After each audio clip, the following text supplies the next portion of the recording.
It's called WAG. It's called WAG.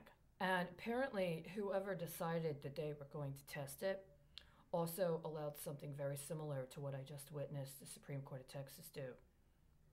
They took the case law, took all the cases, used as collateral for some sort of financial deal, and in the process used cases connected to allegations of child sex abuse, including continuous sexual abuse of child.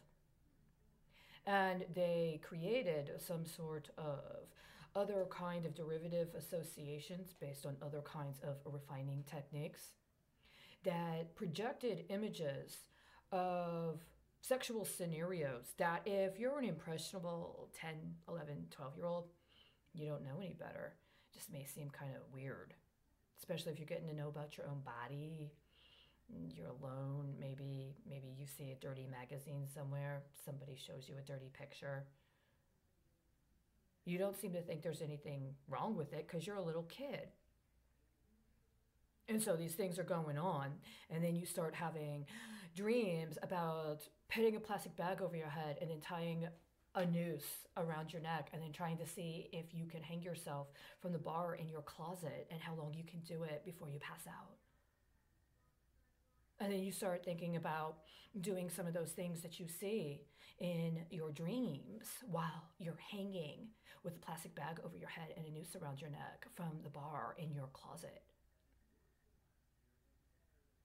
And then your sister starts doing stuff, and then the girls that your sisters are friends with start doing stuff, and then these boys in the neighborhood start doing even weirder stuff. Except it's not really that weird, except it's weird, right? And then 35 years later, you literally find a fucking agenda for the gas and oil conference they had in a completely different state that explains all of those overlays that you saw. And then you realize that they created streams of violent child pornography. But when you're a little kid into horror movies, it means one thing. Who were they downloading with that pornography? They spend 10, 20, 15, 30 years making up stories, telling you about any and every other fucking thing. And then all of a sudden you're supposed to meet some guy and have sex with him. And when you say no, within 72 hours, you're out. Then they give you another guy, not quite as cool as the guy before. You say no, you're out the door. And they keep doing this until finally you literally don't have anyone to talk with anymore. Because literally, when you were that little kid, they were literally setting up deals 10, 20, 35 years down the pipeline. And if you don't fucking seal the deal somebody else set up on your little girl vagina, what happens?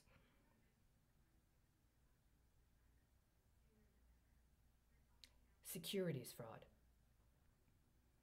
Securities fraud, especially when you're talking about a biosecurity device that prevents people from accessing medical records that are coded to target parts of your body, including your genitals, so that when somebody hits an app on their phone with the codes connected to the diagnostic codes for the medical billings, that they can ding you and stimulate you and reward you if you convey and punish you if you don't.